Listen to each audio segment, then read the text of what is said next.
Your life would be judged in the first hours after your birth, and you might not pass. That is where it began in Sparta. Not with a sword, not with a battle, not with glory. With a newborn baby, carried out of its mother's arms up a mountain path to be looked at by old men who would decide whether it was allowed to live at all. And if they decided that it was not, if the child was small or sickly, or in some way not what they wanted, then it was left there on the cold mountain, exposed to the wind and the wild, and that was the end. Before you had drawn more than a few breaths in the world, before you had a name, before your mother had held you for even a day, Sparta looked at you and asked one question, only one. Are you strong enough to be of use to us? And if the answer was no, you were simply, quietly, not kept. That was Sparta. And tonight, and over the nights that follow, we are going to find out exactly why you, a gentle person of a soft and comfortable age, would not have survived it. Not the battle, not yet.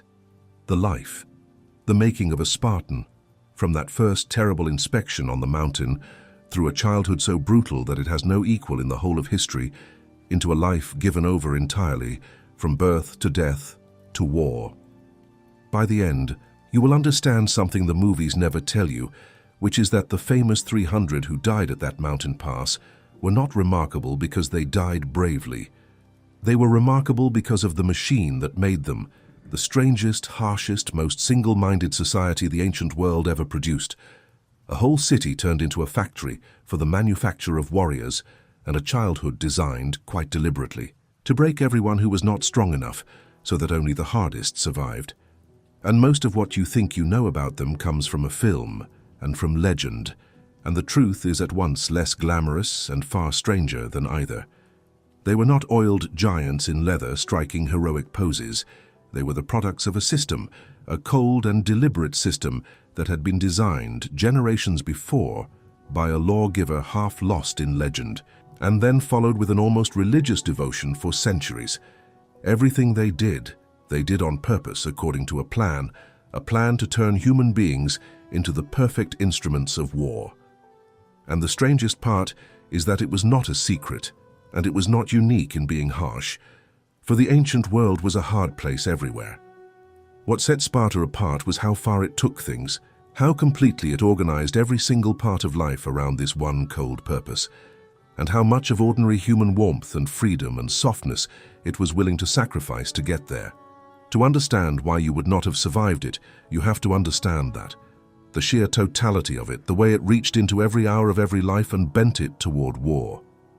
But before we begin, if these quiet journeys into the hard old world bring you some peace at the end of your own day, safe and warm and far from any of it, take a moment to subscribe so the next one can find its way to you when you need it. And I would love to know, from wherever you are resting tonight, in whatever gentle and comfortable corner of the world has you, where are you listening from, and what hour has it reached where you are? Leave it in the comments below. It is a quiet joy to see all the places and all the hours, all of us gathered here together in the warm, while the hard old world of long ago turns quietly in our minds. And now, let your shoulders come down, and let your breathing slow, and let the whole weight of your day loosen and fall away. Come with me, back more than 2,000 years, to a valley in the mountains of ancient Greece, to the strangest city the world has ever known, and let us find out, gently, why you would not have survived there. Let us begin with what Sparta actually was, because to understand the childhood and the battle and everything else, you have to understand the strange and terrible idea at the heart of it.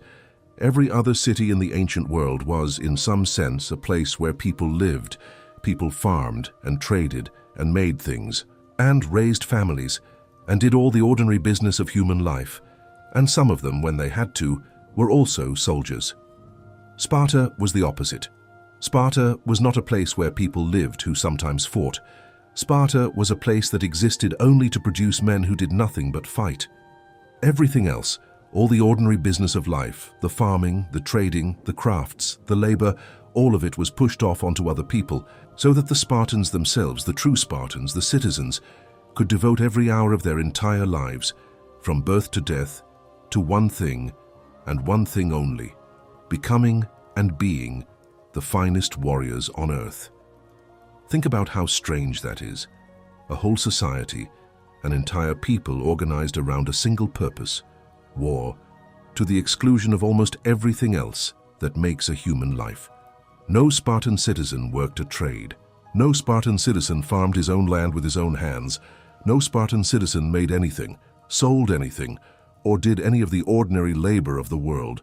Their entire existence, every day of it, was training for war, or war itself. They were not a people with an army. They were an army that happened to have wives and children, and to make that possible, to free every citizen for a life of nothing but war, they built the whole rest of their society into a machine to support it, a machine with a terrible engine at its heart, which we will come to, because that engine is the darkest secret of Sparta, and it explains everything. And it worked. That is the thing you have to understand. That is why the world has never forgotten them. This strange, harsh, single-minded system produced for a time the most feared soldiers in the entire world. Other Greek cities, larger and richer than Sparta, went in dread of the Spartan army because man for man there was nothing that could stand against it. When a Spartan army appeared on the field, the very sight of those red-cloaked warriors, moving in perfect silence and perfect order, was enough to make brave men's hearts fail. They had a reputation for simply not breaking, not running, not giving way, when other armies would have shattered and fled. And they had earned it, in battle after battle over generations. A small city, with only a few thousand true warriors, held a position of fear and respect out of all proportion to its size, for one reason only, because it had turned itself completely into a machine for making the best soldiers alive. The horror of the childhood we are describing was not pointless cruelty. It produced exactly what it was designed to produce. It worked. That is what makes it so unsettling. All that suffering was not wasted. It was terribly, brutally effective. But first, the making of the warrior, because that is where a life began, and where yours would most likely have ended. We have already seen the first test, the inspection at birth. Let us sit with it a moment longer, because it tells you everything about what kind of place this was. In most of the world, a newborn belongs to its parents. In Sparta, a newborn belonged to the state. The father did not decide whether to raise his own child. The child was carried before a council of elders, and they examined it, and they judged it, and they decided. If it was strong and well-formed and likely to grow into a useful Spartan, it was given back and allowed to live. And if it was not, if it was weak or sickly or malformed, it was taken to a place in the mountains, a chasm, and left there to die, because Sparta had no use for a citizen who could not one day stand in the battle line and saw no reason to raise one. That is the first reason you might not have survived Sparta. You might never have been allowed to. Dropped into that world as a newborn, judged by those hard eyes, who knows whether you would have measured up to what they wanted. But let us say you did. Let us say you passed the first test and were given back to your mother and allowed to live. Your troubles have not ended. They have barely begun. Because a Spartan childhood was, from the very start, a hardening, a deliberate toughening, designed to burn the softness out of you as early as possible. And understand what lay behind that inspection, because it is the key to the whole of Sparta. In your world, and in most worlds that have ever existed, a child belongs first to its family. The bond between parent and child is the most basic bond there is, older than any state, deeper than any law. Sparta broke that bond deliberately at the root. In Sparta, you did not belong to your mother and father. You belonged to the city. The city decided whether you lived. The city would decide soon enough when you would be taken away. The city would raise you, own you, use you, and one day spend you in battle, and your parents had almost no say in any of it. The family, that most sacred and natural of human things, was deliberately weakened, pushed aside, subordinated to the state, so that a Spartan's deepest loyalty would be not to his kin but to his city, not to the people who bore him, but to the men he would stand beside in the battle line. Everything that we would call warm and natural and human, the love of a parent for a child, the raising of your own son under your own roof, was sacrificed on purpose to make something colder and harder, and in war more effective. That is the bargain Sparta made, and it began at the edge of that chasm on the mountain, with old men deciding whether your baby would be allowed to draw another breath. Even as an infant, in the care of your own mother or your nurse, the the toughening began. Spartan nurses were famous throughout Greece, so famous that other cities paid to have them, and they were famous for one thing: for raising children who did not cry, who were not fussy, who were not afraid of the dark or of being left alone, who would eat what they were given without complaint. From the cradle, a Spartan child was taught not to be soft, not to fear, not to fuss, to endure discomfort without crying out. The gentle coddling that we give our infants, the constant comfort, the rushing to soothe every cry, none of that. A Spartan baby was being made hard from the first because a hard life was coming, and there was no sense pretending otherwise. Think of the ordinary things we do without a thought: the picking up of a crying baby, the rocking, the soothing, the endless gentle reassurance, the nightlights against the dark, the careful coaxing of a fussy eater. All of it, to a Spartan, would have seemed not kindness but harm. The deliberate weakening of a child who would need every ounce of hardness the world could give. A Spartan nurse let a baby cry itself quiet, so it would learn that crying brought nothing. She left it in the dark, so it would learn not to fear the dark. She fed it plainly and let it want, so it would learn not to be ruled by its own appetites. Everything we do to make a child feel safe and comforted and loved. In the softest sense, Sparta did the opposite on purpose from the very cradle, and the results were famous across the whole of Greece. Children who were, even as infants, already being turned into something harder than other people's children, already being shaped, before they could even walk, toward the life of iron that waited for them. And then, at the age of 7, they came for you. This is the thing that is hardest for us to imagine, we who keep our children close and soft and safe for 18 years and more. At 7 years old, a Spartan boy was taken from his family. Taken, removed from his mother, from his home, from everything he knew, and handed over to the state, to be raised from then on not by his parents, but by the system, in a great collective upbringing that would consume the whole of his childhood and his youth, and would not truly release him until he was a grown man. 7 years old, the age at which we are still tucking our children into bed at night, still reading them stories, still holding them when they are frightened. At that age, a Spartan boy left his mother's house forever and entered a world of brutal discipline that would either forge him into a warrior or break him entirely. Try to feel it for a moment from the child's side. You are 7. You have known all your short life your mother, your home, the warmth of the hearth, the safety of the people who love you. And one day, without any say in it, you are taken from all of it and given over to hard men and older boys, to live in a barracks, to sleep on reeds, to be cold and hungry and beaten. And no one is coming to save you, and your mother, though she lives, is no longer yours and will not comfort you, because to comfort you would be to shame you both. That is what a Spartan boy faced at the age we still think of as the very heart of childhood. And he faced it knowing there was no alternative, no escape, no other road, because this was simply what it was to be born where he was born. The only choices were to endure it or to fail, and failure was a fate worse than the hardship itself. They called it the upbringing, the training, the rearing, and it was the most severe and systematic education in toughness that any society has ever devised. From 7 years old until adulthood, the boys lived together, in groups, in barracks, under the command of older youths and the overall authority of a stern master appointed by the state. And everything about it, every single element, was designed to make them hard, to make them tough, to make them obedient, to make them able to endure anything, and above all to make them warriors.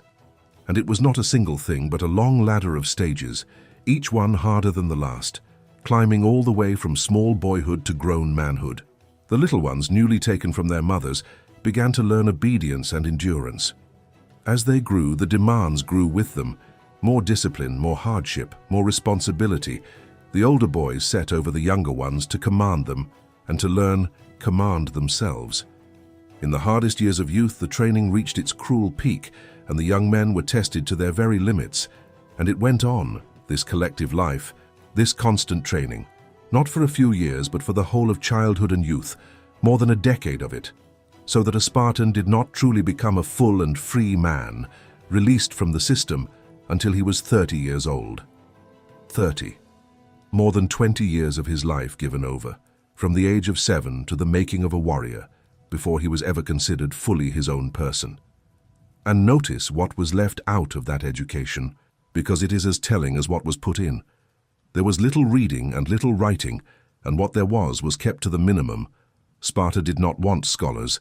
It did not want thinkers or poets or artists or clever talkers. Other Greek cities prized learning and debate and philosophy, and produced the great minds whose thoughts still shape our world. Sparta produced almost none of that, and wanted none of it, and was proud of wanting none of it. What it taught instead was obedience and endurance, and the arts of war. And one thing more, a particular way of speaking.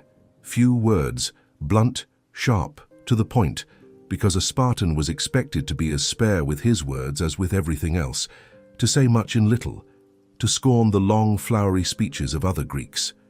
Even their speech was stripped down, hardened, made lean like the rest of them.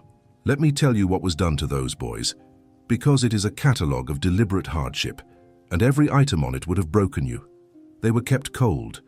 The boys were given a single garment, one cloak, to wear for the entire year, summer and winter alike. One thin cloak in the heat and in the cold, and nothing else. No shoes.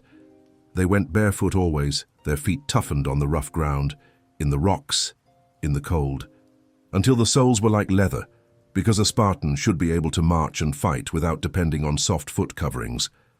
In the cold mountain winters of their valley, a boy had one thin cloak and bare feet, and that was all, and he learned to endure it, or he suffered, and either way he was made harder. They were made to sleep rough. The boys slept together in their groups. On beds they made themselves, and they made them from reeds that they had to gather with their own hands from the river, pulling them up without a knife, tearing them out by hand. They slept on those hard reed beds, in the cold, with their one thin cloak, and that was their rest, night after night, year after year. And above all, they were kept hungry. This is one of the most striking things about the whole brutal system, and one of the strangest. The boys were deliberately, systematically underfed. They were given rations so meager that they were never satisfied, never full, always hungry on purpose, as a matter of policy. Why? Partly to make them lean and tough, to accustom them to going without, so that on campaign, when food was short, a Spartan would not weaken as other soldiers did, but also for a stranger and more revealing reason. The boys were kept hungry so that they would be forced to steal. And even the food they were given when grown was famous across Greece for being deliberately vile. The Spartans ate together in common messes, and the central dish was a thing so notorious that other Greeks joked about it in horror: a black broth, a dark stew of pork and blood and vinegar, plain and grim and joyless, eaten not for pleasure but for strength. There was a saying that once a visitor from another city tasted the famous black broth of Sparta and understood at last why the Spartans did not fear death, because to a man who ate that every day, death might well seem a relief. It was a joke, but it carried a truth. Sparta stripped even eating, one of the great ordinary pleasures of human life, down to a grim necessity, a plain hard fuel for a plain hard body, with all the joy taken out of it on purpose, because joy was softness, and softness was the enemy. You who eat for pleasure, who choose your food, who find comfort and delight in a good meal, would have sat down in that mess hall to a bowl of black blood broth, hungry, always hungry, and understood very quickly that you had come to a place that had declared war on everything gentle in life. Yes, steal. The system deliberately starved the boys, and then expected them to make up the difference by stealing food, and this was not a failure of the system, it was the point of it. A Spartan boy was expected to supplement his meager rations by theft, by cunning, by sneaking and raiding, and taking what he needed without being caught, because this taught him stealth and daring and resourcefulness, the very skills a warrior would need to survive on campaign, to forage in enemy territory, to move unseen, to endure hunger and overcome it by his own wits. But here is the cruel twist, the thing that captures the whole merciless logic of Sparta in a single rule. The boys were expected to steal, but they were punished, and punished savagely, if they were caught. Not punished for stealing, punished for being caught. The theft was expected, encouraged, required. The failure was in being clumsy enough, slow enough, unskilled enough to be discovered. A boy who stole successfully was doing exactly what was wanted. A boy who was caught was beaten, not for the crime but for the incompetence, because a warrior who is caught is a warrior who fails, and Sparta had no mercy for failure. Think about what that does to a child year after year. It makes hunger a constant companion, a thing you live with always, gnawing, never satisfied. It makes you sharp and watchful and cunning, always looking for the chance, always calculating the risk. It teaches you that the rules of the ordinary world do not apply to you, that taking what you need is not only allowed, but demanded, so long as you are skilled enough not to be caught. And it teaches you above all that appearances are everything, that the crime is not in the doing, but in the being seen, a hard and twisting lesson that shaped the whole Spartan character. They became a people of surfaces, of iron self-control, of hiding what was within behind a mask of composure. And it started here, in the hungry cunning of a boy stealing his supper in the dark and schooling his face to show nothing. There is a story, the most famous story of the whole Spartan upbringing, that captures this better than anything. And whether or not it is literally true, it is true to the spirit of the place, and it is worth telling. A boy had stolen a young fox and hidden it under his cloak and was carrying it back when he was stopped by his elders and questioned. And rather than be caught with the stolen animal, rather than reveal his theft and admit his failure, the boy stood there, calm, and answered their questions, while the terrified fox, hidden under his cloak against his belly, tore at him with its teeth and its claws, ripping into his flesh. And the boy did not flinch.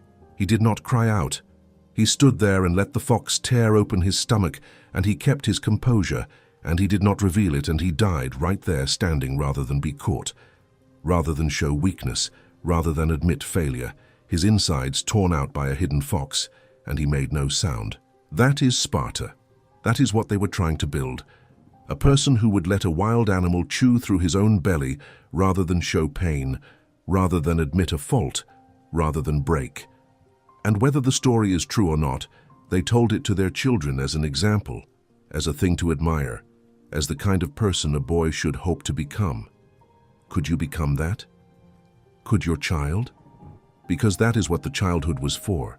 And you, soft and gentle and kept warm and safe all your life, would have had no defense against it at all. Rest there a moment, though, gently, because it is a great deal to take in, and I do not want to leave you only in the horror of it.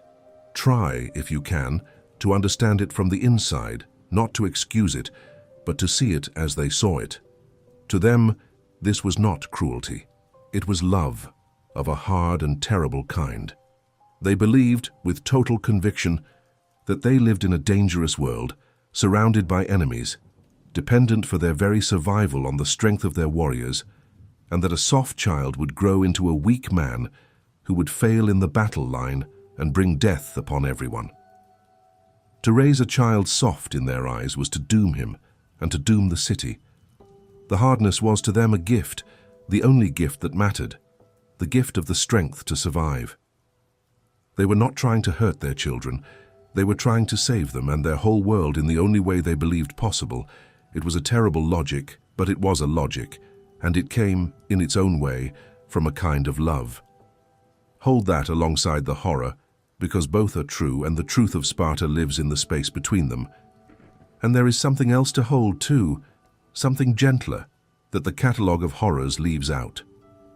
Those boys, for all that was done to them, were not alone. They went through it together, and that shared suffering forged bonds between them deeper than almost anything we know. The friends a Spartan made in those hard years were friends for life, closer than brothers, men he would later stand beside in the battle line and die for without hesitation. There was a fierce love in that, a loyalty, a belonging, that was real and warm and human in the middle of all the cold hardness. They were miserable together, and in being miserable together, they became a band, a brotherhood, bound by shared endurance in a way that soft and easy lives rarely bind people. It does not undo the cruelty, but it is there alongside it, the warmth in the cold, and it is part of why the system held, and part of why those men, when the day came, would stand and die together and not one of them run. They were not just trained together, they were forged into a single thing, and they loved that thing and each other more than they loved their own lives. Hold that too as we go on. Now, let me tell you more of what was done to those boys, because we have not finished and it grows darker yet. They were beaten. Beating was constant, systematic, a normal and expected part of the upbringing, used to punish, to correct, to toughen, and to test. A Spartan boy grew up being beaten and learning to take it without complaint, because to complain, to cry out, to show that it hurt, was the real failure. Endurance was everything. The ability to suffer pain in silence was the mark of a Spartan, and it was trained into them from childhood with the whip and the rod, until they could bear almost anything without a sound. And they were set against one another deliberately, to make them fierce. The boys were divided into groups, into teams, and made to compete in everything, in sport, in endurance, in fighting, and the competition was encouraged to spill over into real violence.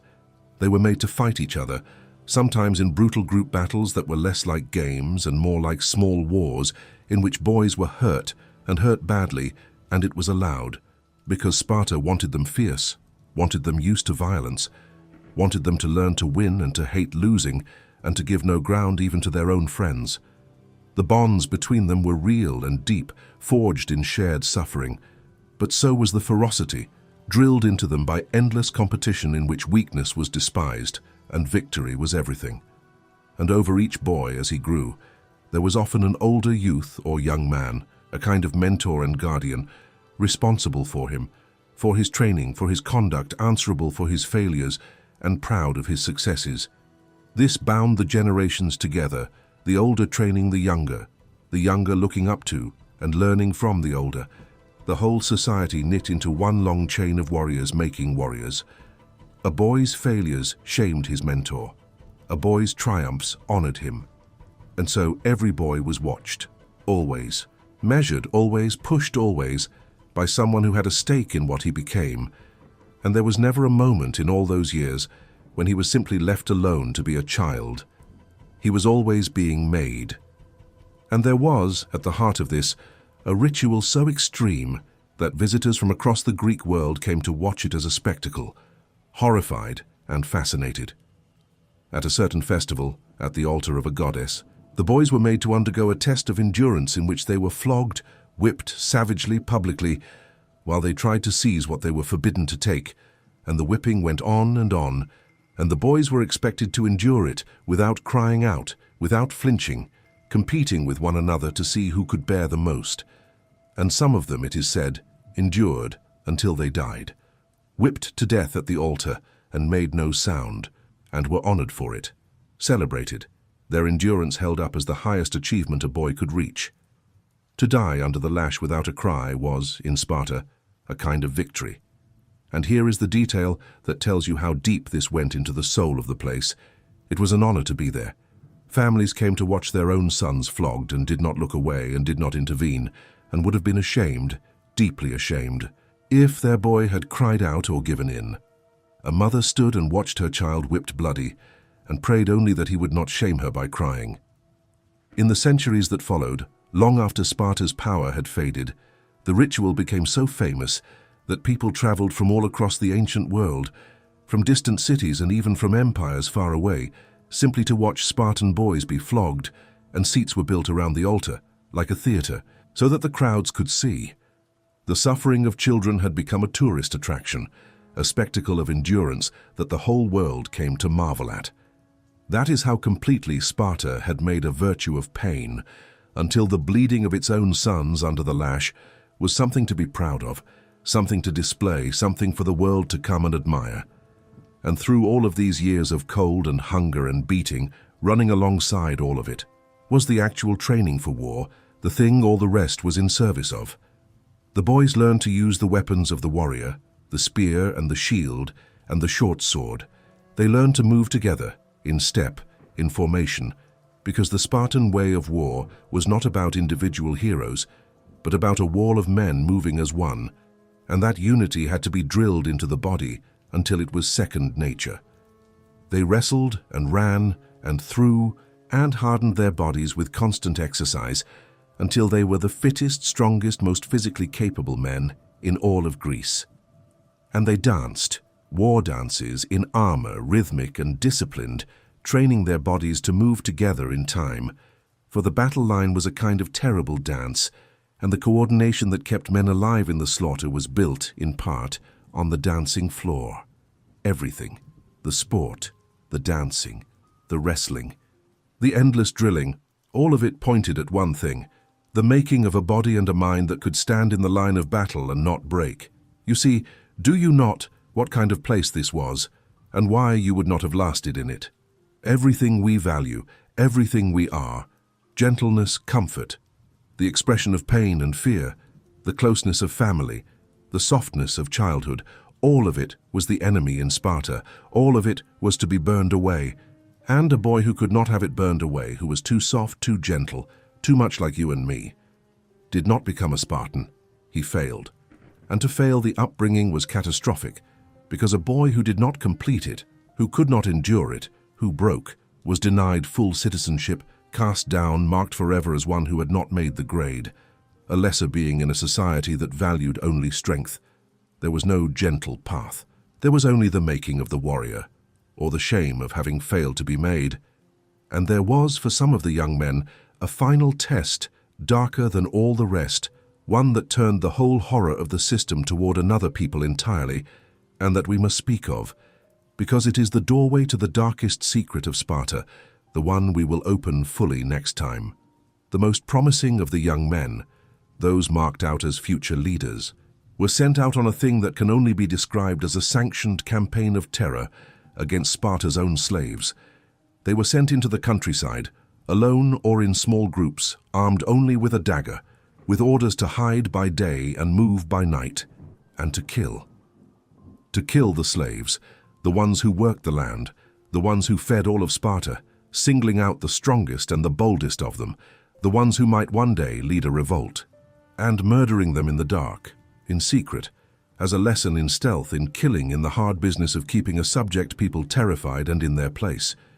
Think about what that means as a graduation, as the final making of a Spartan, not a test of skill in fair fight, but a season spent as a hidden killer of unarmed men, murdering the slaves who grew their food, to learn to kill without hesitation, and to keep the enslaved masses cowed by terror. It tells you two things at once. It tells you what they were willing to make of their own young men, and it tells you that beneath the whole shining machine of Spartan warriorhood lay something dark, a vast enslaved population held down by fear and murder, and it was the labor of those slaves that freed the Spartans for their life of nothing but war. That is the engine at the heart of the city, and we will open it fully next time. For now only know that even the making of the warrior ended, for some, in the shadows, with a dagger, in the killing of the helpless. We have only begun. We have not yet spoken of what these boys became, of the life of the grown warrior, of the strange, harsh society they lived in, of the slaves whose suffering held the whole thing up, or of the mountain pass where it all came at last, to its famous and terrible end. Tonight we have only walked through the childhood, the making, the forging, and already, if we are honest, you would not have survived it. Already the mountain inspection, or the cold, or the hunger, or the beatings, or the sheer relentless hardness of it would most likely have broken you, or worse. But we will go on, next time, to the life of the Spartan warrior, and to the dark engine at the heart of the city that made it all possible. For now, though, let the hard old city rest, and rest yourself with it, safe and warm, so very far from all of it, in your own soft and gentle age. So let your breathing slow, and be glad, deeply glad, of the softness around you, of the warmth, of the comfort, of a childhood you were allowed to have, of the family that kept you close, of a world that let you be gentle and did not try to burn it out of you. Feel how fortunate you are, how impossibly lucky to live when you live, and where you live, warm and safe and free, and never once weighed on a mountain and found wanting.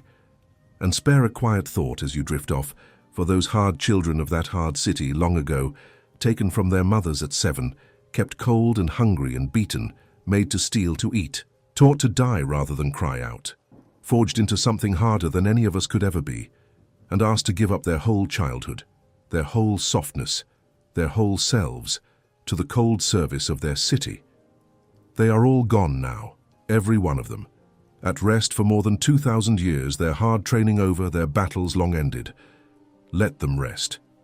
And rest yourself, warm and safe, and sleep. Let the hard old city grow quiet in your mind, the training grounds empty, the barracks still, the altars silent.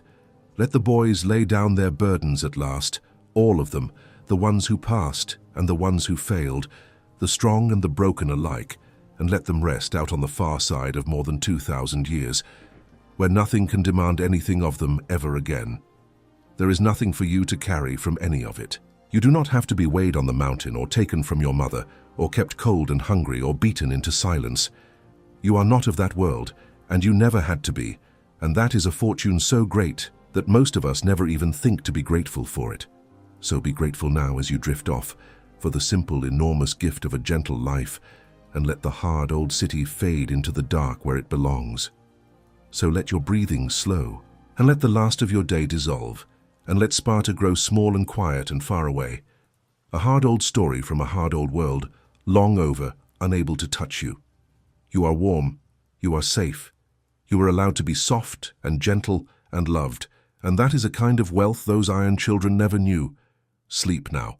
The mountain is far away, and the cold and the lash and all of it, 2,000 years and more behind you, and you are here, in the warm where no one will ever come to take you away. Rest now and sleep. Last time we left you a child if you had survived that far, which you probably had not. We watched the inspection on the mountain, and the taking of the boys at 7, and the long, brutal upbringing, the cold and the hunger and the beatings, the stealing and the flogging, the whole terrible machine for the manufacture of hardness. And we said at the end that even if the battle never came, the childhood alone would most likely have broken you, and that a boy who could not endure it was cast down, shamed, denied the citizenship that was the only thing that mattered. But tonight, let us imagine that you made it. Let us imagine that you passed the inspection and survived the cold and the hunger, and endured the beatings without crying out, and came through the whole long ordeal and emerged at last as a grown Spartan warrior, a full citizen, a member of the most feared fighting force in the world. You would think the hard part was over. It was not, because in Sparta, the making of the warrior was only the beginning. The life of the warrior, the thing you had been made for, was its own kind of trial. Lived every single day from young manhood to old age, and it too would have broken you. In 100 ways we are going to walk through tonight. And beneath it all, holding the whole thing up, was a secret so dark that it explains everything else about this strange and terrible city. And we are going to open it, at last, tonight. But before we begin, if these quiet journeys into the hard old world bring you a little peace at the end of your day, safe and warm and far from any of it, take a moment to subscribe, so the next one can find its way to you when you need it. And I would love to know, from wherever you are resting tonight, in whatever gentle corner of the world has you, where are you listening from and what hour has it reached where you are? Leave it in the comments below. It is a quiet joy to see all the places and all the hours, all of us gathered here together in the warm, while the hard old city turns and fades in our minds. And now, let your shoulders come down, and let your breathing slow, and let the whole weight of your day dissolve and drift away. Come with me back to that valley in the mountains of ancient Greece, to the life of the grown Spartan, and let us find out all the ways that world would still, even now, have ended you. Let us begin with the thing that made Sparta terrible on the battlefield, because it is not what you think, and understanding it is the key to everything. When we imagine a great warrior, we imagine usually a great individual, a hero, a single mighty figure, stronger and faster and more skilled than everyone around him, cutting down enemies by his own prowess. That is how most of the ancient world told its war stories, tales of individual champions, of single heroes whose personal glory won the day. And Sparta was the opposite of all of that. The Spartan way of war was not about the individual at all. It was about the group, the line, the unit, the whole. It was about many men becoming, in effect, one thing. The battle formation of the Greek world was called the phalanx, and it was a wall of men. The soldiers stood shoulder to shoulder in a line, and then in ranks behind that line, many rows deep, each man carrying a large round shield on his left arm and a long spear in his right hand. And here is the crucial thing, the thing that made it work.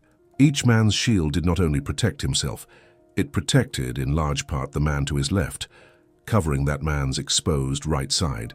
So every soldier in the line depended, for his very life, on the man to his right, whose shield guarded him, and every soldier in turn guarded the man to his left. The whole formation was an interlocking wall, in which each man held the life of his neighbor on his arm. And the entire line lived or died together as one. And the gear itself was a crushing weight, another thing you would not have been ready for.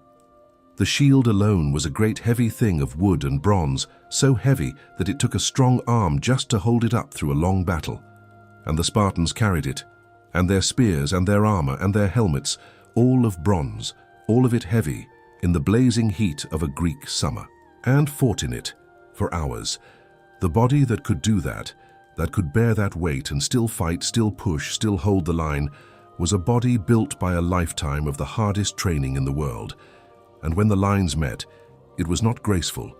It was a horror of pushing and stabbing. The front ranks jammed together shield to shield, the men behind pushing at their backs, the whole mass heaving and shoving like some terrible scrum, while over the top of the shields the spears stabbed down at faces and throats and any gap in the bronze, and men went down and were trampled, and the line pushed on over them. It was close and crushing and suffocating and lethal, and it went on until one side could bear it no longer and broke. And then the real killing began as the fleeing were cut down from behind. Do you see what that means? It means that in the phalanx, individual heroism was almost beside the point. What mattered was that every single man held his place, held the line, did not step back, did not turn, did not run, did not open a gap, because a single man who broke, who fled, who dropped his shield and ran, exposed the whole line, endangered every man beside him, could bring the entire formation to ruin. The strength of the phalanx was not in the strength of any one man. It was in the absolute reliability of every man. It was in the certainty that the man beside you would stand no matter what, even unto death, because your life depended on it, and his depended on you. And this is what Sparta was actually building, all through that terrible childhood. Not individual heroes, reliability, the absolute, unbreakable, trained into the bone certainty that a Spartan would hold his place in the line and never, ever run. To everything in that brutal upbringing, the endurance, the obedience, the suppression of fear, the ability to bear pain without flinching, the fierce loyalty to the group forged in shared suffering, all of it pointed at this one thing, at producing men who would stand in the line and not break when other men would have shattered and fled. That was the Spartan secret. Not that each man was a superhuman warrior, though they were superbly trained. It was that the whole body of them was utterly, terrifyingly reliable, that they would hold when no one else would hold, that they would rather die in their place than shame themselves by leaving it. And that unbreakable steadiness is the hardest thing of all and the thing you could not have faked. Because you cannot train it in a day or a year. It has to be built into a person from childhood, drilled so deep that it overrides the most powerful instinct any creature has, the instinct to flee from death.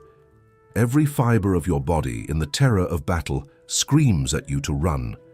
The phalanx worked because Sparta had spent 20 years silencing that scream in every one of its men, replacing it with something stronger, the absolute refusal to be the one who broke. You, dropped into that line, with all your instincts intact, with your natural and sensible desire to survive, would have felt that scream to run, and you would have had no 20 years of training to hold you in place. And at the first real clash, when the lines met and the killing began, you would have broken and run or frozen and died, and in breaking you might have opened the gap that killed the men beside you too. You would not just have failed. You would have been a danger to everyone who stood with you. And there is a thing about panic in battle that the Spartans understood better than anyone and built their whole system around. Fear in a battle line is contagious. It spreads faster than fire. One man breaks and the men beside him see it, and their own terror already straining at the leash breaks loose, and they break too. And in seconds a whole army that was holding firm can dissolve into a fleeing, screaming mob, cut down from behind as it runs. That is how most ancient battles were actually decided, not by killing the enemy where they stood, but by breaking their nerve, by making them run, and then slaughtering them as they fled. And so the one thing above all that won battles was steadiness, the refusal to break, the holding of the line when fear said run. An army that would not break could not be beaten this way, and the Spartans were the army that would not break. Their steadiness did not only keep them alive, it broke the enemy, because men who saw that the Spartans were not going to run, were not going to break no matter what, often lost heart themselves and broke and fled and were destroyed. The Spartans won again and again, not by being more ferocious, but by being more still, more immovable, more utterly reliable than any other men on earth. And that stillness, that iron calm in the face of death, was the one thing your soft and sensible modern self could never have learned in time. Rest there a moment, gently, because there is something almost beautiful in it under the horror, and it is worth seeing. That interlocking wall of shields, each man guarding his neighbor, the whole line living or dying as one, is a kind of terrible image of human solidarity, of people bound together so completely that they become a single body, each holding the other's lives, none able to survive alone. There was a deep and real bond in it, a brotherhood, a trust that we, in our separate and independent lives, can barely imagine. To stand in that line was to know, with total certainty, that the men beside you would die before they left you, and to know that you would do the same for them. That is a kind of love, hard and grim and total, and it was real. And it held those men together in the worst moments a human being can face. Feel that, alongside the fear, because it is part of the truth of them. Now let me tell you about the daily life of the grown warrior, because even in peacetime, even when there was no war, the life would have worn you down to nothing. A Spartan citizen, even as a grown man, even married, did not live the life we would call normal. For much of his life he did not truly live at home. He belonged to a mess, a common dining group of fellow warriors, and he ate his meals there, with them, every day, the famous plain hard food, the black broth in the company of his fellow soldiers, not his family. His life was lived among the men of his unit, in training, in exercise, in the constant readiness for war, because a Spartan was a soldier every day of his life, not just in wartime. There was no retirement from it, no time off, no ordinary civilian existence to return to, from the moment he became a warrior until he was too old to stand in the line. His life was the life of the warrior, day in and day out, forever, and it was a life of relentless discipline, of constant training, of endless exercise to keep the body hard and ready, of a rigid daily order that left almost no room for the individual, for choice, for the ordinary freedoms we take for granted. A Spartan did not choose his path in life. He did not choose a trade because he had none. He did not choose where to live or how to spend his days, because it was all decided, all ordered, all in service of the city and its wars. He was a piece of a great machine, and the machine did not care what he wanted. It cared only that he was ready always to fight and to die, and Sparta went to strange lengths to keep it that way, to keep its citizens from ever growing soft or greedy or distracted by the things that occupied other men. They would not use ordinary money, the silver and gold coins that other Greek cities loved.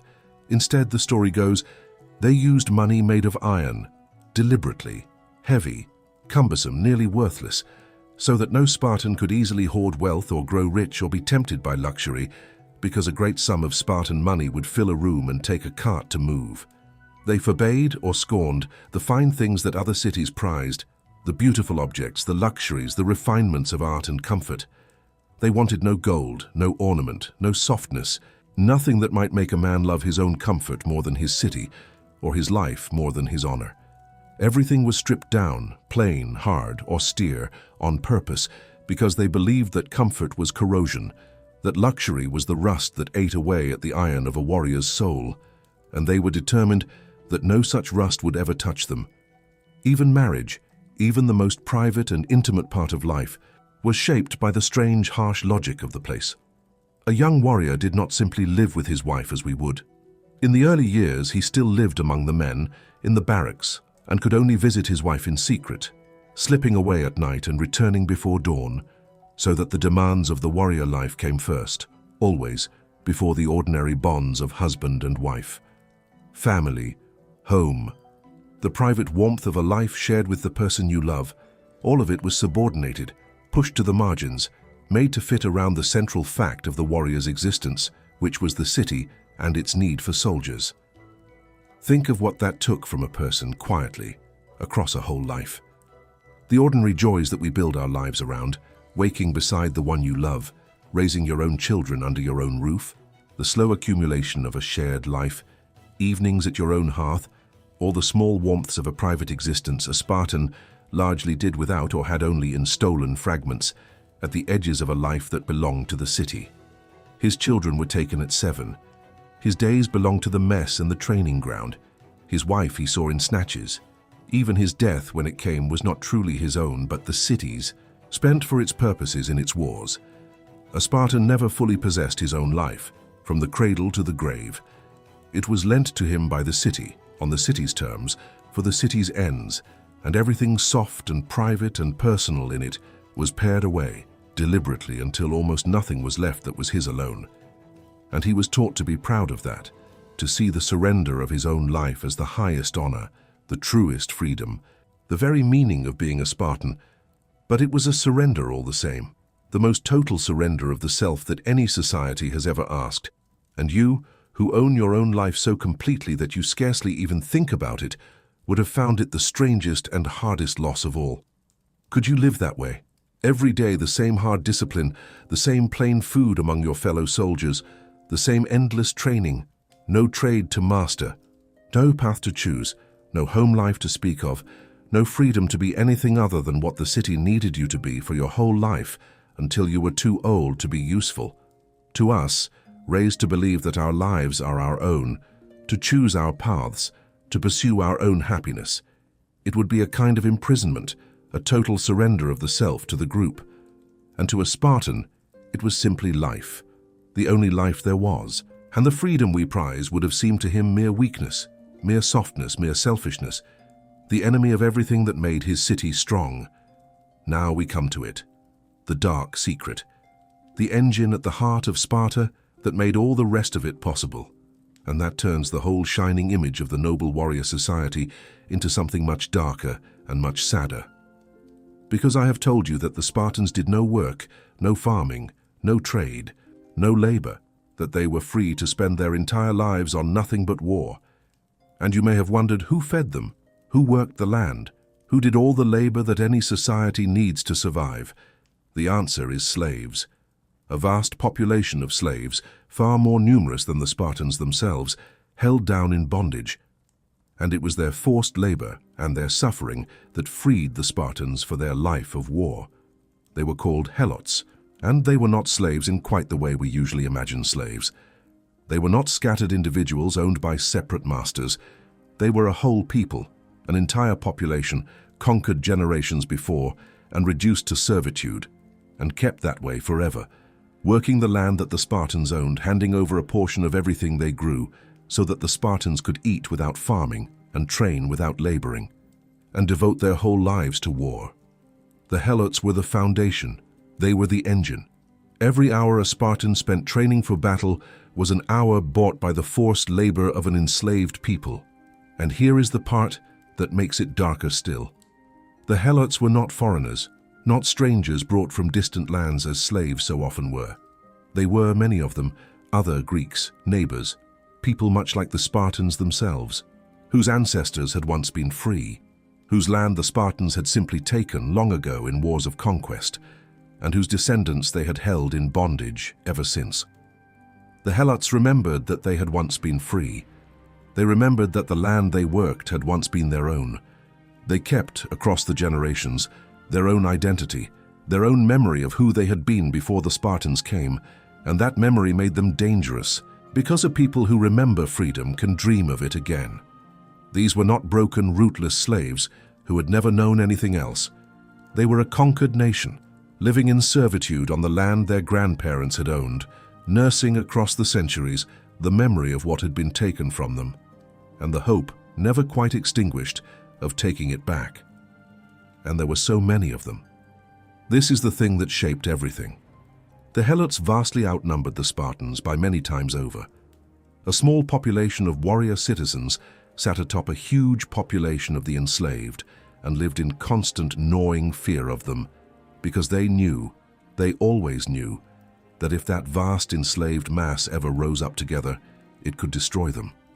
And so the whole of Spartan society, the whole terrible machine, was shaped not only by the desire to conquer others, but by the deeper, darker need to keep their own slaves terrified and crushed and unable to revolt. This is why Sparta was what it was. This is the secret at the bottom of everything. Sparta was not a warrior society simply because it loved war. It was a warrior society because it had to be, because it sat on top of a vast enslaved population that could rise at any moment, and only a nation permanently armed, permanently trained, permanently ready for violence could hold that population down. The Spartans were, in a sense, prisoners of their own system. They had enslaved a whole people, and in doing so had condemned themselves to a life of eternal military readiness, of constant vigilance, of unending fear, because the moment they relaxed, the moment they grew soft, the moment their warriors were anything less than the most terrifying force in the world, the enslaved millions beneath them might rise and sweep them away. And so they treated the Helots with a calculated, systematic cruelty designed to keep them broken. We spoke last time of the young men sent out to murder Helots in the dark, the secret killings meant to remove any who might lead a revolt, and to keep the whole population in terror. But it went further even than that. Every year, the Spartan state formally declared war on the Helots. Every single year as a matter of ritual and law, so that any Spartan could kill any Helot at any time without it being murder, without any guilt or penalty, because the state was officially, permanently at war with its own enslaved people. They humiliated them deliberately, forced them to get drunk and paraded them before the young Spartans as an example of the degradation to be avoided, made them wear demeaning clothing, beat them without cause simply to remind them of their place. The whole existence of the Helots was designed to be so crushed, so terrorized, so hopeless, that they could never find the unity or the courage to rise. And yet, for all of that, the fear never left the Spartans, because the Helots did rise more than once and came terrifyingly close to bringing the whole thing down. There was one great revolt.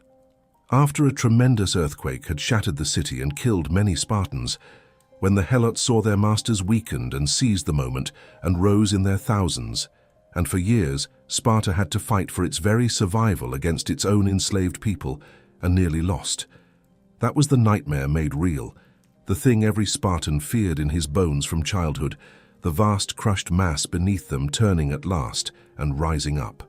And it is why, even in their moments of greatest triumph, the Spartans could never rest, never relax, never soften, because always, beneath their feet, was that seething, terrified, hating multitude held down only by fear, and fear has to be renewed endlessly or it fades. The Spartans had made themselves the jailers of a whole people, and a jailer is never free. They had built their glory on a volcano, and they had to stand guard over it, armed and ready every day of their lives forever, because they knew what waited if they ever let it sleep. There is a terrible irony in that, and it is worth sitting with. The Spartans are remembered as the freest of men, the proudest, the most independent, warriors who bowed to no one and feared nothing. And they were, in truth, among the least free people who ever lived, prisoners of their own system, chained for life to the endless labor of oppression, unable ever to lay down their arms or live a gentle day, because they had enslaved a people larger than themselves and could never again be safe. They were not free. They were the most bound of all. Their whole hard, glorious, terrible life was a life sentence, served in the prison they had built for others and could never leave. And you, dropped into this world, would far more likely have been a Helot than a Spartan. That is the truth the heroic image hides. For every Spartan warrior, there were many Helots, toiling in the fields, handing over their harvest, living in terror, killed at will, at war with their masters every day of their lives. The odds are you would not have been the warrior with the spear. You would have been the one in the field, bent over the crop that fed him, watching the young men with the daggers pass in the night and wondering if this was the year they came for you. The glory of Sparta, all of it, rested on that suffering. It was bought with it. There was no shining warrior city without the crushed and terrified people beneath it, and any honest look at Sparta has to see them. The many, the enslaved, the ones who held the whole thing up with their broken backs and their stolen lives. Rest a moment from that darkness gently, because it is heavy and it should be. But let it also do something for you, that knowledge. Let it strip away the false glamour, the movie shine, and let you see the thing whole, as it really was. A society of remarkable discipline and courage, yes, but built on a foundation of mass enslavement and terror. A beautiful and terrible machine that ground up its own children to make warriors and ground up a whole other people to feed them. It is not a simple story of heroes. It never was. It is a story of what human beings will build and what they will do to each other, in the name of strength and survival and fear. And there is a kind of peace in seeing it clearly, in laying aside the legend and looking at the truth, because the truth, however hard, is where understanding lives, and understanding is a quieter and deeper thing than admiration. And the way the city itself was governed was as strange as everything else about it, and worth a moment, because it too was built to keep any one man from ever growing too free or too powerful. Sparta had not one king but two, from two royal families, ruling side by side, each a check on the other, so that neither could become a tyrant. Alongside them was a council of elders, old men past 60, the age at which a Spartan finally left the army, who held great power and made the great decisions. And there was an assembly of the citizens, the warriors, who could approve or reject what was put before them, though not truly debate it. For even in their politics, the Spartans were men of few words, and over it all sat a small group of powerful officials, elected each year, who watched everyone, even the kings, and could bring even a king to trial. It was a strange, balanced, rigid system, designed above all for stability, for the prevention of change, for keeping Sparta exactly as it was, forever, unchanging, because the Spartans believed their way was perfect and lived in terror of anything that might alter it. And for a long time it worked. Sparta was famous for its stability, for going centuries without the revolutions and upheavals that shook other Greek cities. But that same rigidity, that terror of change, would one day be its undoing, for a thing that cannot change cannot adapt, and the world, in the end, always changes. Now, before we end tonight, let me tell you about the women of Sparta, because they were unlike the women of any other Greek city, and their part in this hard world is one of its strangest and most revealing features. In most of the ancient Greek world, women lived confined, restricted lives, kept indoors, kept quiet, given little freedom and less power. Sparta was different. Spartan women were famous or notorious throughout Greece for their freedom, their boldness, their strength. Because the men were consumed entirely by the warrior life, away at their messes, at their training, at their wars, it was the women who in many ways ran the society at home, who managed the estates, who held real property and real power. Spartan girls, unlike girls elsewhere in Greece, were given physical training, made to exercise, to run, to wrestle, to grow strong. Because Sparta believed that strong mothers made strong sons, that the toughness of the warriors began in the toughness of the women who bore them. A Spartan woman was expected to be hard, fit, formidable, and she was respected for it in a way women elsewhere in Greece were not. And they owned things, real things, land and wealth, in a way that scandalized other Greeks, who thought a woman had no business holding property. Over the generations, as the men died in their wars and the land passed to daughters and widows, a great share of all the land in Sparta came into the hands of its women, so that they were not only strong and free, but rich and powerful, holders of the very wealth of the state. Other Greeks looked at this with disapproval and even alarm, muttering that Sparta was a place ruled by its women, that the famous warriors went home to be commanded by their wives. There was mockery in it, but there was unease too, because it was so unlike anything they knew. A Spartan woman looked a man in the eye and spoke her mind, and feared no one, and moved through the world with a freedom and a confidence that women elsewhere in Greece could only dream of. In the middle of the hardest, most militarized, most rigidly controlled society in the world, the women were, strangely, freer than almost any other women of their age. But do not mistake this for a gentler side of Sparta, because it was not. The freedom and strength of Spartan women was, like everything else, in service of the warrior machine. Their purpose in the eyes of the city was to produce warriors, to bear strong sons for the battle line, and they were raised and valued for that above all. And they were expected to embrace the hard code as fiercely as the men, more fiercely even. It was the Spartan mothers who were said to hand their sons their shields as they went off to war with the famous grim command, to come back with the shield or upon it, to come back carrying it, victorious, or to come back dead, carried upon it as on a bier, but never ever to come back without it. Because to drop your shield and run was the ultimate disgrace, the abandonment of the men whose lives it guarded. And a Spartan mother would rather her son die than commit it, and understand why the shield of all things mattered so much, why it was the shield and not the spear or the sword that stood for a man's honor. Because a man might throw away his spear and still be thought to have fought.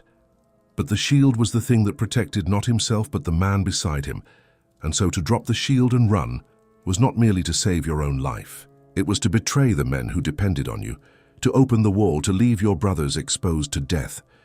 The shield was the symbol of the whole bond, the whole solidarity, the whole sacred trust of the battle line. A man who kept his shield had kept faith with his brothers. A man who threw it away had broken the deepest promise a Spartan could make, and that is why to come home without it was the ultimate disgrace, worse than death, because it meant you had chosen your own life over the lives of the men who had trusted you to guard them. And there was no shame deeper than that, and no mother could bear it in her son.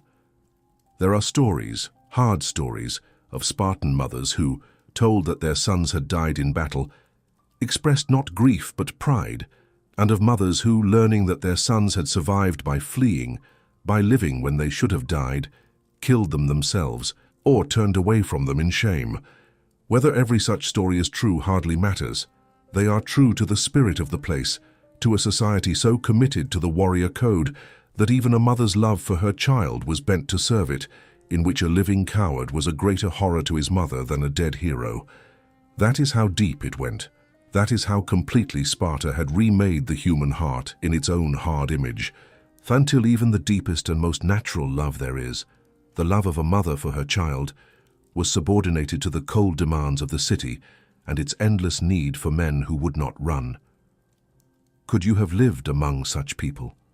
Could you have been such a person, or raised such a child, or sent your son to die with a grim word and felt only pride?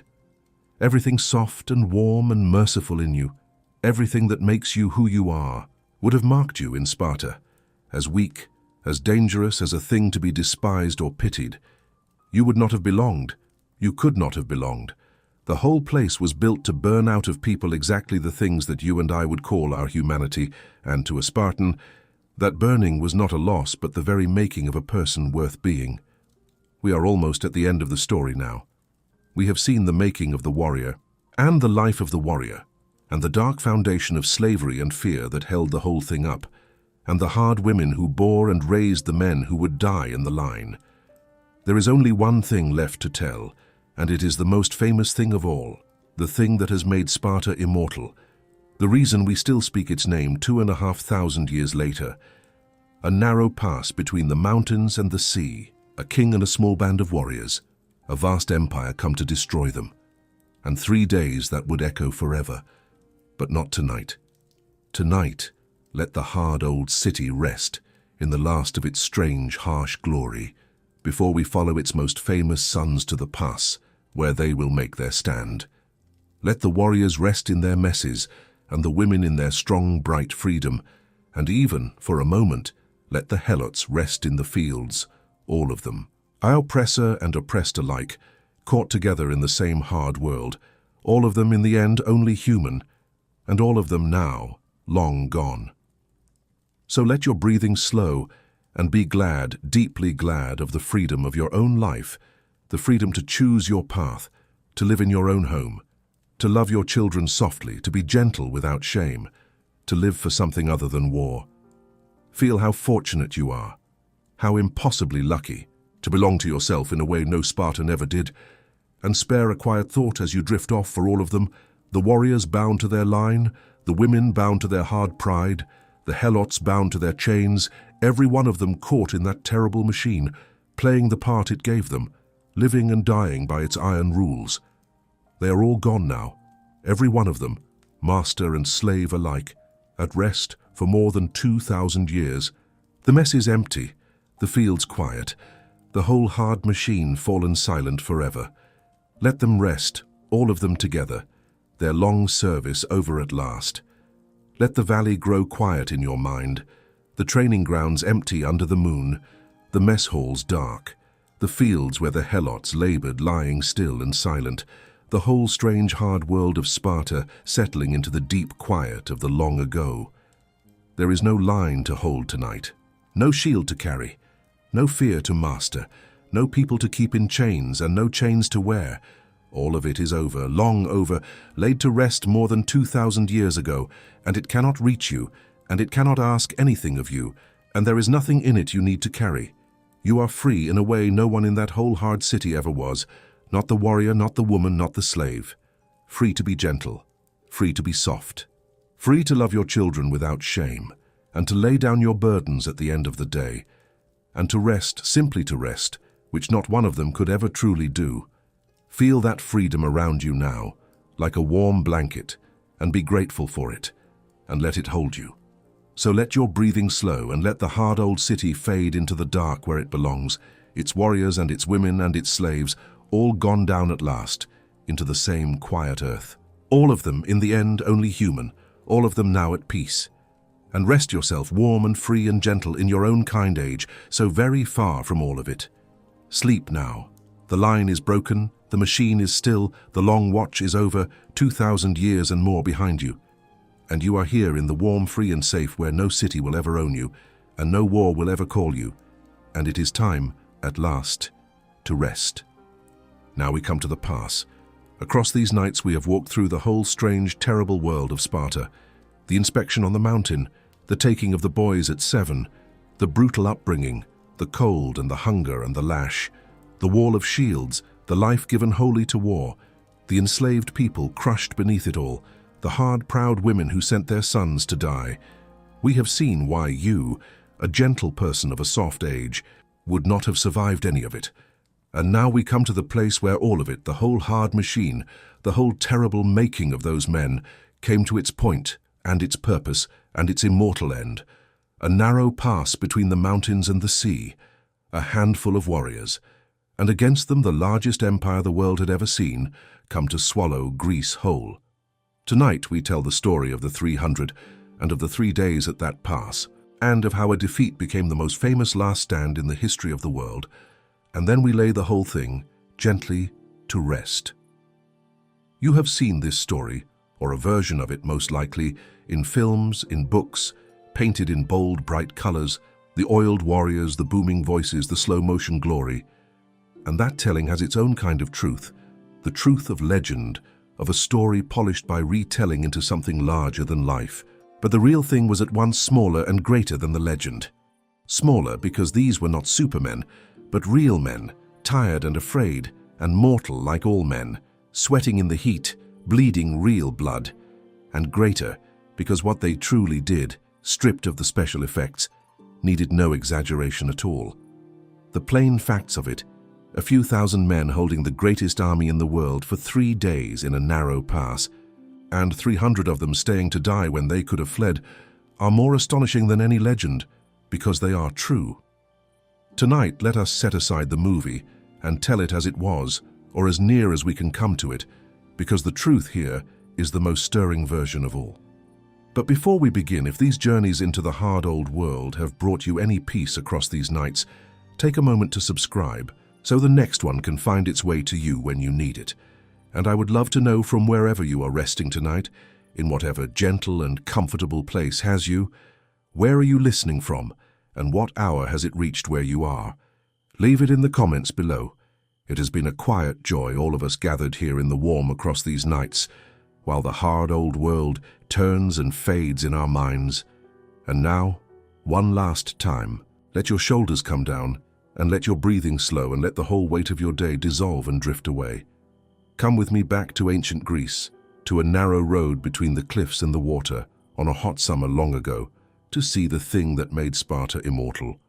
Let us begin with the storm that was coming, because to understand the stand at the pass, you have to understand the sheer overwhelming size of the thing those men chose to face.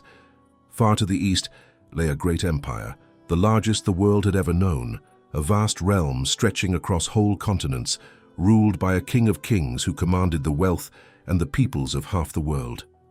And that empire had turned its eyes westward, toward Greece, that scatter of small, quarrelsome cities at the edge of the world, and had decided to swallow it. Once before, the empire had sent a force against the Greeks and been thrown back, and now the new king was coming himself, at the head of an army so vast that the old accounts could barely find numbers big enough to describe it. Hundreds of thousands of men drawn from every corner of the empire, a tide of soldiers so great, it was said, that they drank the rivers dry, that the earth shook under their marching, that it took 7 days and 7 nights for the whole host to cross a single bridge. The numbers in the old stories are surely exaggerated, wildly so, but strip them away and the truth remains staggering. The greatest army the world had yet assembled, coming west, to erase the Greeks from the earth. And it was not only vast, it was a wonder of the world in its own right, a moving nation, drawn from every people the empire ruled. There were soldiers from dozens of nations, scores of them, each in their own dress, with their own weapons, their own tongues, marching together under the one king, spearmen and archers and horsemen and men who fought with strange weapons from distant lands. A river of humanity flowing west across bridges of boats, lashed together over the sea itself, for the king had bridged the very water to bring his army over. And when a storm broke his first bridge, the story goes, he had the sea itself whipped in punishment, as if the water were a disobedient slave. That was the scale of the power and the pride coming against the Greeks. A king who believed he could chain the sea. An army drawn from half the world, a force so great that its own commanders could barely count it, so great that it seemed less an army than a natural disaster, a flood, a thing of nature come to drown the little cities of Greece and wash them from the earth. That was what those few thousand men marched out to stand against in the narrow pass on that hot summer long ago. And the Greeks were not ready, and worse, they were not united. This is the thing to understand. Greece was not a country. It was a scatter of independent cities, proud, quarrelsome, forever at war with one another, with no central authority, no single army, no habit of standing together. Faced with the greatest empire on earth, many of the Greek cities simply surrendered, sent earth and water as tokens of submission, decided that resistance was hopeless and bowed to the coming storm. Only some chose to fight, and even they could barely agree on how or where or under whose command. It was, by any sensible reckoning, a hopeless cause. A handful of small divided cities against the massed power of the largest empire in the world. Any reasonable person would have said it could not be done, that resistance was madness, that the only sane course was to submit and survive. But some of them would not submit, and among those who would not, first and fiercest were the Spartans. Now a plan was made to try to stop the vast army, or at least to slow it, to hold it long enough for the Greeks to gather their strength. And the place chosen was a narrow pass, a place where the mountains came down almost to the sea, leaving only a slender road along the coast, a bottleneck, a gap so tight that the enemy's vast numbers would count for little, because only so many men can fight at once in a narrow space. In the open field, the huge army would simply engulf any force that faced it. But in the pass, in that narrow place, a small force might hold against a large one, because the largeness could not be brought to bear. It was a clever plan, and a desperate one, and it depended entirely on holding that narrow ground. And to hold it went a small force of Greeks from several cities, and at their head leading them a king of Sparta, and with him his personal guard of 300 Spartan warriors. 300, against hundreds of thousands. And here is a detail that tells you everything about how the Spartans faced it. The 300 that the king chose to take with him were all men who had living sons. Do you understand why? Because he did not expect them to come back. He chose men with sons already born. so that when these 300 died, as he knew they very likely would, their family lines would not end, their names would continue. There would be children left to carry them on. He was choosing men he expected to lose. He assembled a guard of the doomed on purpose, and every one of them knew it, and every one of them went anyway. Rest there a moment, before the battle, and feel the weight of that. 300 men marching out to hold a pass against the largest army in the world, chosen because they had sons to leave behind, knowing, all of them, that they were most likely marching to their deaths. And they went. Not dragged, not forced, but willingly, because this was what they had been made for, from the inspection on the mountain to the years of the lash, this exact moment, the standing in the line against impossible odds and not breaking. Everything Sparta had done to those men, all the cruelty, all the hardness, all the burning away of softness, had been building, all along, toward men who could do this, who could march knowingly to their deaths for their city and their honor and each other, and not flinch. Whatever else you think of Sparta, and there is much to trouble the heart in it, hold this too. It made men who could do that. And on a hot day at a narrow pass, those men showed the world what they were.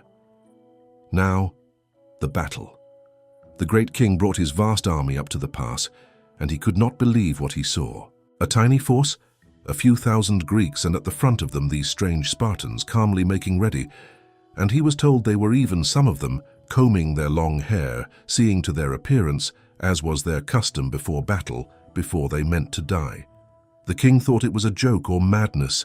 He waited, expecting the tiny force to see the size of his army and flee. They did not flee. He sent messengers demanding that they lay down their arms, and the Spartan king sent back a reply that has echoed for 2,500 years, "Come and take them." And so the king, in fury and disbelief, sent his army forward to destroy this handful of men who dared to stand in his way. And there is another exchange from those days that captures the Spartan spirit better than anything, grim and calm and utterly unafraid. One of the Greeks, it is told, was warned before the battle that the enemy's archers were so numerous that when they loosed their arrows, the sheer number of them would darken the sun, would blot out the daylight. And the Spartan, unimpressed, simply replied that this was good news, for then they would fight in the shade. That was the spirit of the men at that pass, told that the arrows would blacken the sky. A Spartan made a dry joke about the pleasant shade it would give them to fight in. There was no fear in it, or none that they would show, only that hard, cold Spartan calm, that refusal to be impressed by death that had been trained into them since they were 7 years old. They stood at the mouth of the pass, a few thousand against a host beyond counting, and they combed their hair, and they joked about the shade, and they made ready to die. And they were not afraid, or they did not show it, which in Sparta was the same thing, and they could not do it. This is the thing that made the stand immortal. Wave after wave of the great empire's soldiers came up that narrow pass and could not break the Greeks. Because in that tight space the enemy's numbers meant nothing. Only so many could come at once, and those who came met the wall of Greek shields and Spartan spears, the phalanx. The thing those men had trained their whole lives to form, and they could not break it. The Spartans and their allies fought with a skill and a discipline and a ferocity that the empire's soldiers, for all their numbers, simply could not overcome. The attackers came on and were killed, and came on again and were killed again, and the narrow pass filled with the bodies of the empire's dead, and still the Greeks held. The king sent in his finest troops, his elite, his very best, and even they could not break that line. For 2 days, 2 whole days, that tiny force held the pass against the largest army in the world, and threw it back again and again, and held. And the Spartans, it is said, fought with a cunning as hard as their courage. They would feign retreat, turning as if to flee, drawing the enemy on in a rush, and then wheel about, suddenly, in perfect order, and cut down the pursuers who had broken their own ranks to chase them. They fought in relays, rotating fresh men to the front so that no one tired too much, the whole formation moving and shifting with a discipline the enemy could not match. In that narrow place against men who fought as a disorganized mass, the Spartan machine did exactly what it had been built to do, and the results were terrible. The soldiers of the empire were driven forward by their commanders, whipped forward, it was said. into the meat grinder of the pass, and they died in their hundreds and their thousands, and could not get through, and their king watched, and could not understand how it was possible, that his whole vast host was being held and bled and thrown back by so few. Imagine the king watching, in mounting fury and disbelief, as his vast army, the terror of the world, broke itself against a few thousand men in a narrow gap and could not get through. It was not supposed to be possible. And it was happening.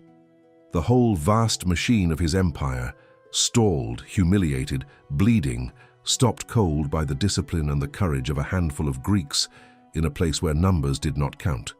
Rest there a moment in the strange glory of it, because for 2 days the impossible held.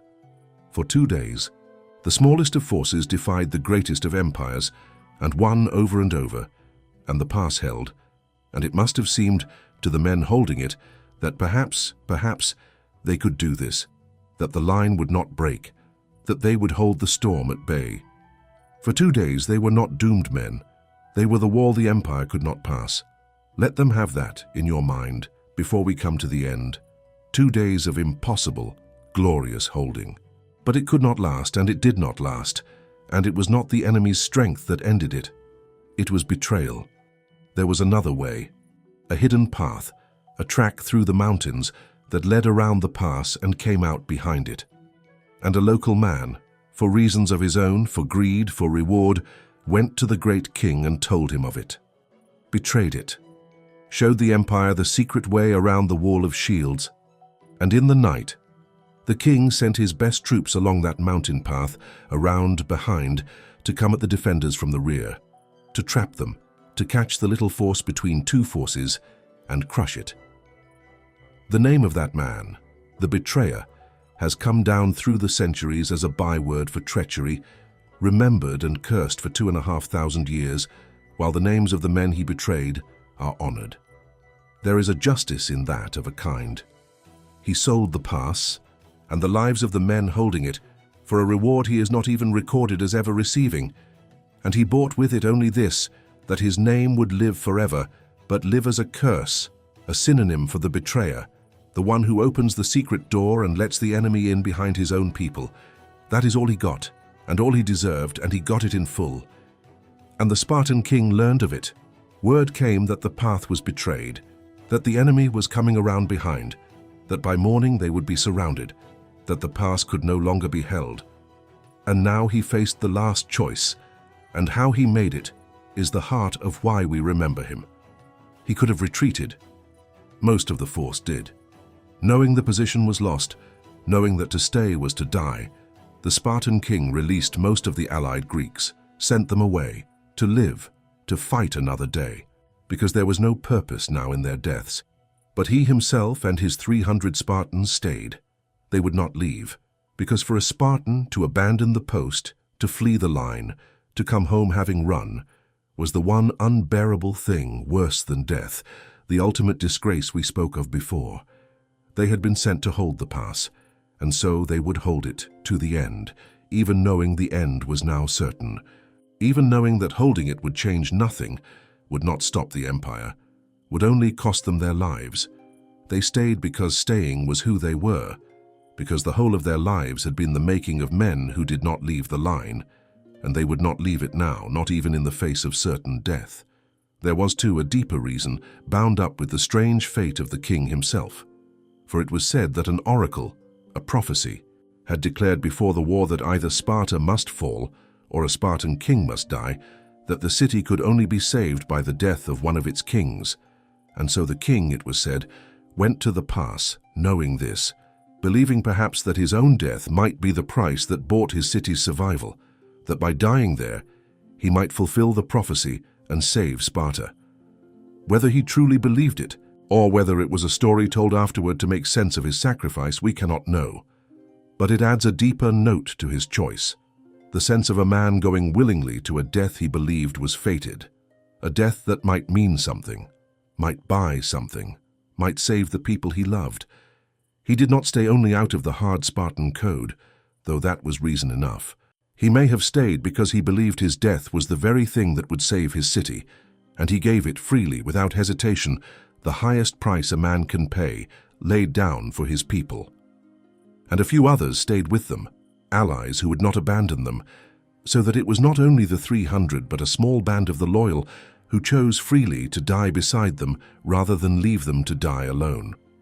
And on the third day, they went out to meet their deaths.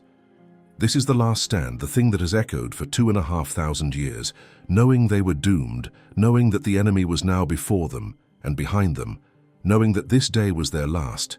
The Spartans and their few remaining allies went out and they fought. And they did not fight defensively, cautiously, trying to survive. They fought with the wild abandon of men who have already accepted death, who have nothing left to lose, who mean only to sell their lives as dearly as they can and to die well.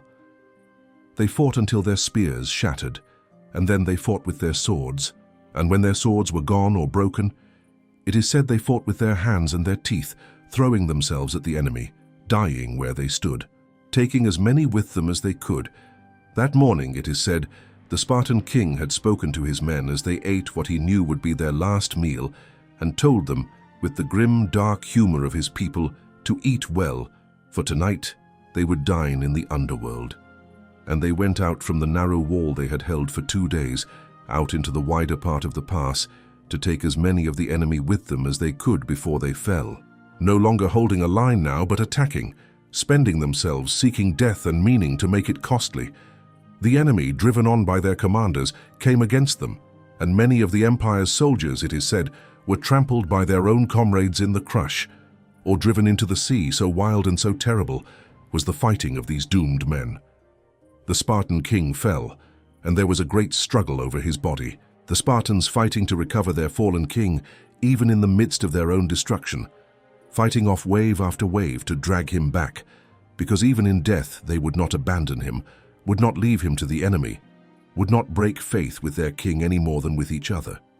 And at the last, the survivors drew together on a small rise, the last of them, wounded, exhausted, weaponless, surrounded on every side by the vast army they had defied, and the empire, unwilling to lose more men against such creatures, simply stood back and killed them with arrows from a distance, burying them under a storm of shafts until the last of the 300 was dead. And so they died, every one of them, in the pass they had been sent to hold, having held it to the very end, having chosen death over dishonor, having shown the whole world what those hard men, made by that hard city, could do. Rest there a moment gently, because it is a great and terrible ending, and it deserves stillness. They lost. Let us be clear about that. It was a defeat. The pass fell, the empire came through, and Greece was invaded, its cities burned.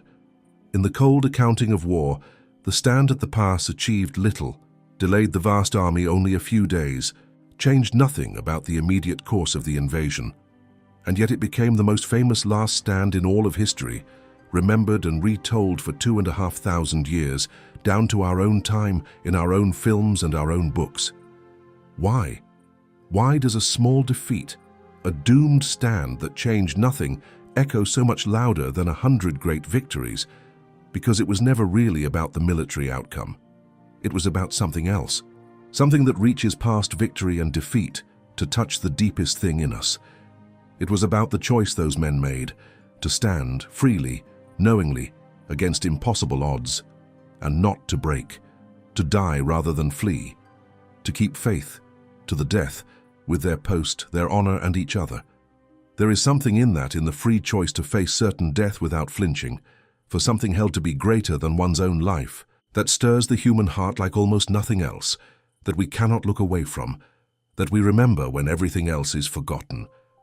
The 300 lost their battle and won immortality, because they showed, as few have ever shown it, what it looks like when human beings choose to die for something, rather than to live having betrayed it.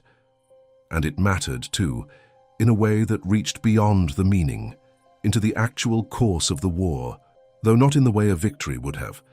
For the stand at the pass, and above all the story of it, the news of it, ran through all of Greece like fire, and it did something no victory could have done. It shamed the waverers, and it stiffened the resolve of the fearful, and it gave the divided, quarrelsome Greek cities a thing to rally around, a proof that the great empire could be defied, that its soldiers were men and could be killed, that free men fighting for their homes could hold against the slaves of a king driven forward by the whip. The 300, by dying well, gave the living a reason to fight, and the Greeks, roused, came together as they almost never did, and in the battles that followed on the sea and on the land, they broke the great invasion and threw it back and saved their freedom.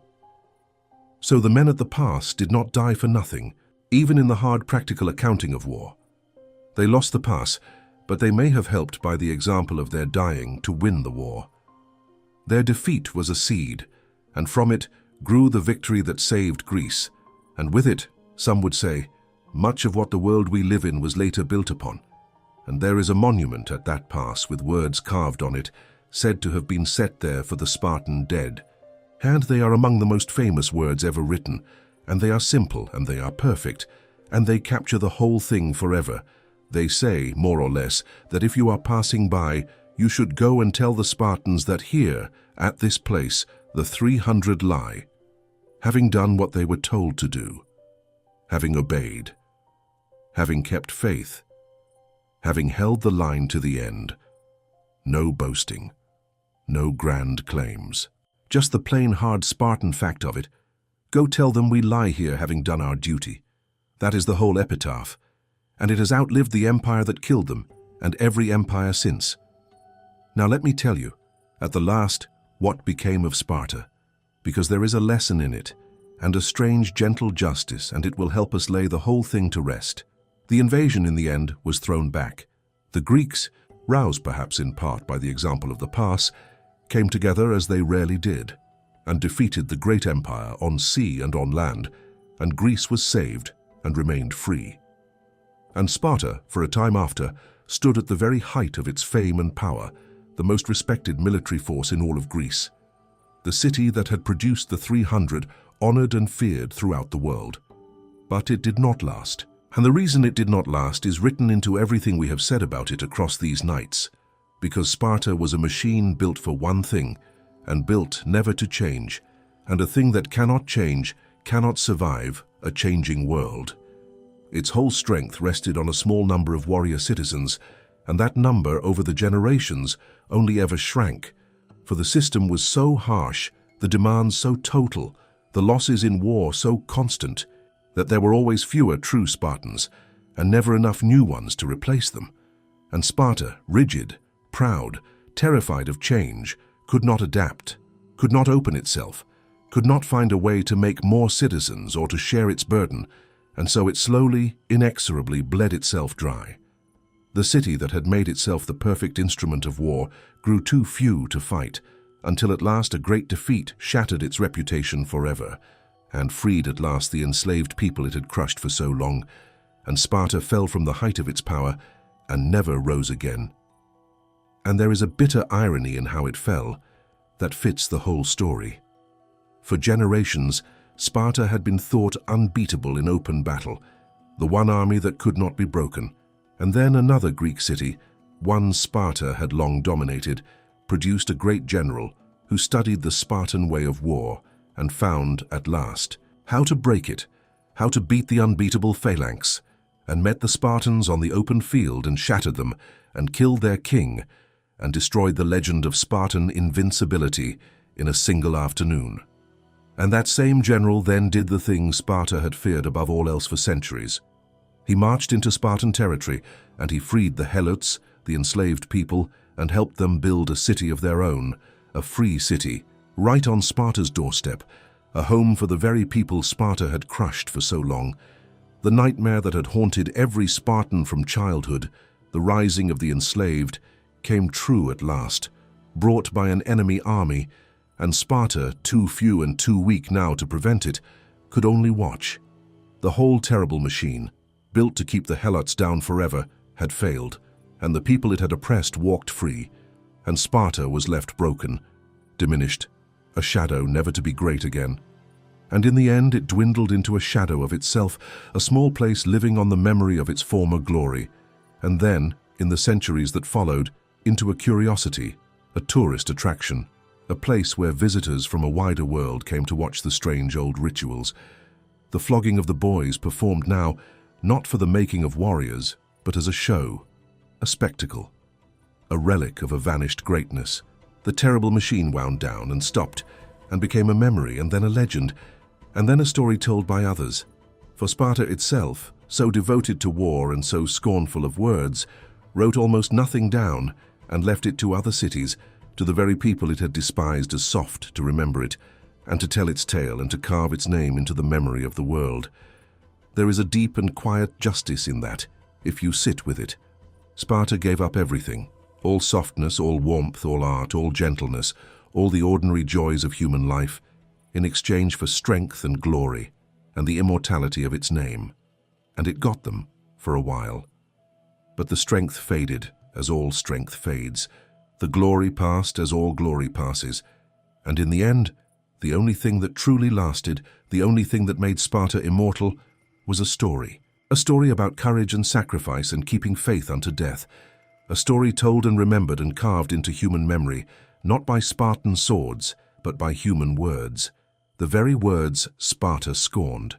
The warriors are dust. The empire they defied is dust. The whole hard machine is dust. And what remains, what reaches us across all those centuries, is not the strength at all. It is the meaning, the story, the thing that lives in the tellings and in the heart. And there is one more turn of the knife in it, one last irony that says everything. Sparta despised words. It despised writers and thinkers and poets and clever talkers, all the soft arts of the mind, and prided itself on its silence, its few blunt words, its scorn for the wordy cleverness of other Greeks. And yet it is precisely words that saved Sparta from oblivion. Sparta itself wrote almost nothing, left almost no books, no histories, no poems of its own to carry its memory forward. Everything we know of it, everything that makes us remember the 300 and the pass and the whole hard glory of it, comes to us through the words of others, through the histories written by the very kind of soft, clever, wordy Greeks that Sparta looked down upon. The warriors who scorned the pen are remembered only because of the pen. The city that lived by the sword was saved from being forgotten by the word. Had it been left to Sparta's own way of doing things, to strength and silence and the scorn for writing, Sparta would have vanished from memory as completely as the countless other hard-fighting peoples whose names are lost forever, because they left no one to write them down.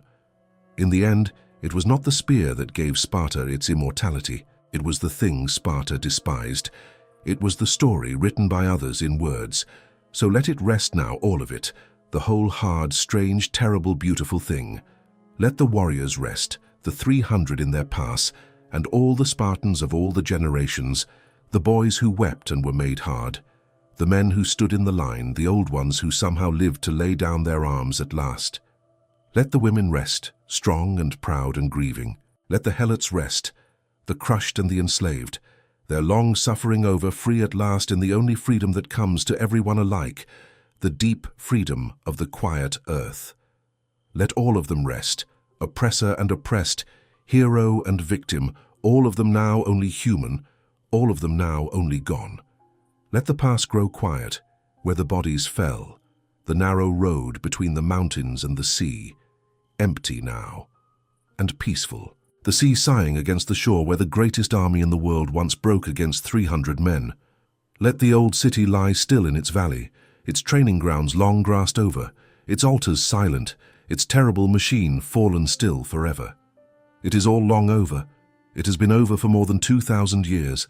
Every hard demand it made, every burden it laid on its people, every fear and every glory, all of it, long dissolved into the deep quiet of the past, where it can ask nothing of anyone and least of all of you. And there is nothing for you to carry from it, nothing at all, except perhaps this, the one gentle thing worth keeping from all that hardness. That courage is real, and that keeping faith is real, and that human beings are capable of standing freely for something greater than themselves, even unto death. And that this, when it is chosen and not compelled, when it comes from love and not from fear, is among the most beautiful things we are capable of. Keep that, if you keep anything. And let the rest go, the cruelty, the coldness, the crushing of the weak, let all of it sink away into the past and be at peace. So let your breathing slow one last time, and be grateful, deeply grateful, for the softness of your own life, for a world that does not ask you to die in a pass, or to give up your children, or to burn the gentleness out of your heart. Feel how fortunate you are, how held, how safe, how free to be exactly as tender and as human as you are. Let the past grow quiet in your mind, the sea sighing gently against the shore, the mountains standing silent as they have stood for millions of years, the narrow road empty now and peaceful in the fading light. Let the warriors lay down at last, their long battle over, their duty done, their names carved forever into the memory of the world. Let the whole hard story soften and settle and grow still until it is not sorrow anymore and not horror, but only a quiet, ancient tale, a thing that happened long ago to people long gone and can trouble no one now.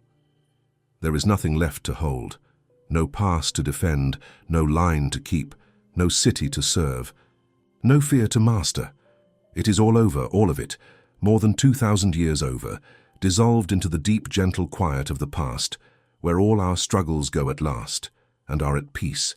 And you are here, in the warm, in your own soft age, free and safe and gentle, exactly as you are meant to be, with nothing asked of you tonight but to rest. Let the last of the day dissolve, and the hard old world grow small and far away, a story told and finished, fading into the dark like the last light on the sea at the pass. Breathe out, let go. You are warm, you are safe, you are free. And the 300 and all of Sparta, and all of that long, hard, vanished world, are at rest, deep rest, the deepest rest there is. And it is time now for you to join them there, in the gentle country of sleep. Sleep now. The pass is quiet. The long war is over. It has been over for more than 2,000 years, and you are here in the warm, and it is time at last to rest,